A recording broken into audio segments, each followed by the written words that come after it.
রোশনাই ধারাবাহিকে এবার তোমরা দেখতে পাবে রোশনাই দিল আরণ্যককে একটা নতুন চমক।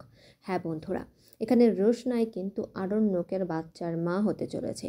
আর যখন এখানে রোশনাই এই খবরটা কনফার্ম হয়ে যাবে, সে কিন্তু সোজা চলে আসবে আরণ্যকের কাছে এবং আরণ্যকের বাড়ির সকলের সামনে সে এটা কিন্তু রিভিল করবে যে সে এখানে সার্জির বাচ্চার মা হতে চলেছে। এই কথা শুনে যেন সকলেই আকাশ থেকে পড়বে।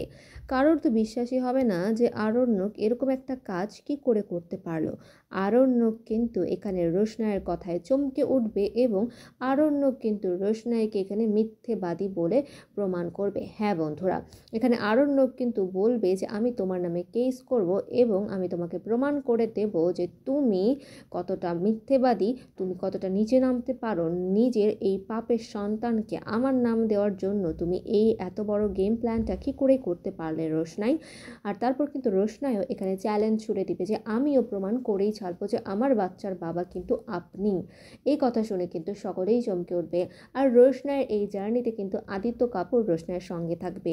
আর আরণ্যক কিন্তু ভাববে যে আরণ্যক এবং আদিত্য কাপুর আর রোশনাইয়ের এই বাচ্চাকে, রোশনাই অবৈধ সন্তানটাকে আরণ্যকের নাম দিতে চাইছে। এই কথা শুনে কিন্তু এখানে গরিমা ভীষণ রাগারাগি করবে। তো তোমরা সামনের পর্বগুলো দেখার জন্য কতটুকু এক্সাইটেড কমেন্ট করে অবশ্যই জানাও।